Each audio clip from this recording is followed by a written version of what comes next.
just realized the connection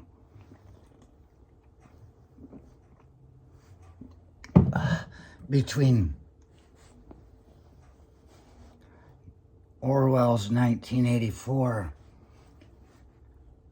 and the Peoria Zion. Oh, behold the pale horse. Oh my God.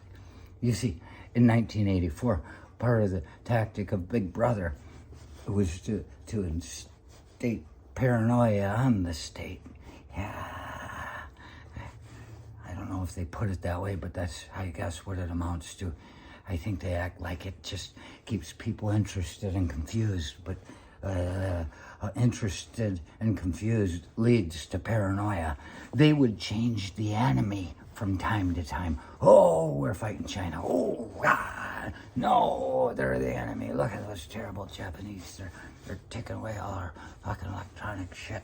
Oh, never mind. You could actually make your own country a little bit better and be able to compete with their electronics, you know. I mean, they took what they knew from us and just made it better. Why can't we just take, because they're pretty tight-lipped on this shit that they do. I forgot. Anyway, they would change the enemy all the time.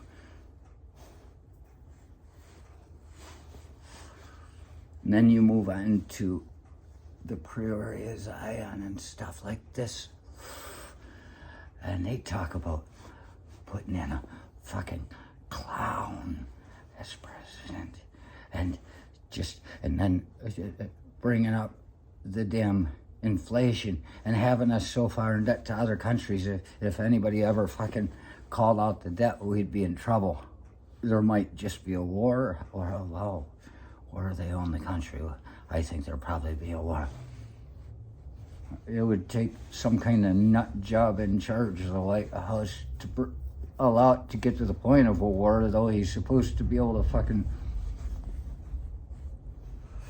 debate and communicate, argue sensibly, and wait his turn to talk again, all the while listening to what the other person is saying. Maybe you can learn who this person is in the process and either use it against them or use it with them. Maybe they've said something that really hit the mark that they hadn't hit right before. Maybe there is something you've been fighting against. And so they'd have a clown in there, and then, it just leads down this fucking path. What I realize, then they come in through their forces and their ways. This is what it talks about in this book. This is just what this stuff talks about. I should have said that early on. I'm only gathering ideas from what I read.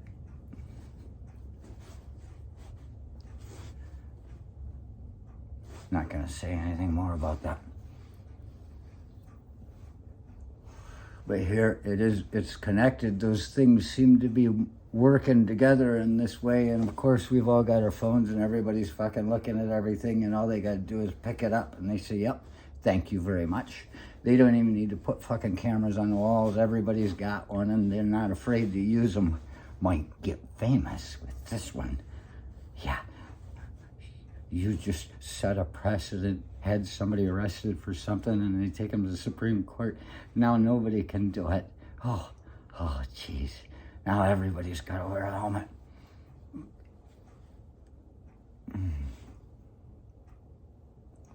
You may be stifling your own sense of what's normal.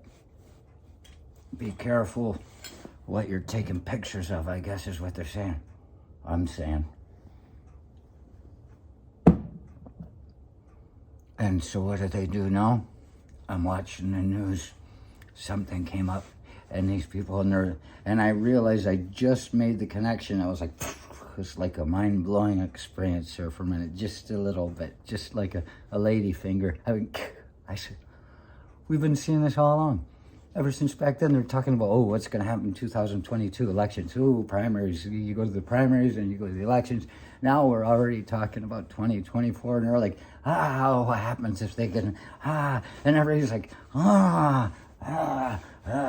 and it's gotten us into a consistent state of confusion at the very least.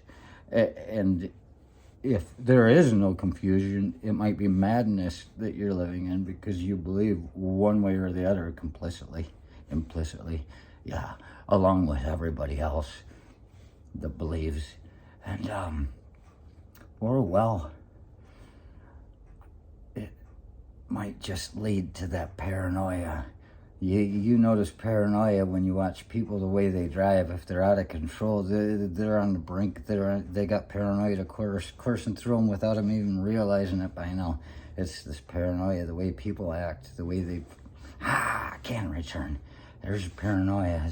And even if it's just being paranoid that the other side is going to have control for a while, so that means they won or something, what happens if... But this is what they're doing with the reporters. I see it. They're part of the system, whether they know it or not. If this stuff with 1984, which was just basically a blueprint for what way things work now anyway, but this other stuff, if these things really are working, we are in a phase right now where they have changed the country that is our enemy. It's no longer Japan, it's no longer Germany, it's no longer Indonesia, it's no longer Mexico. It's finally come around to where it's us. We are our own enemy. The United States is the country that is our enemy, that has us in fear of what's going to happen the next day.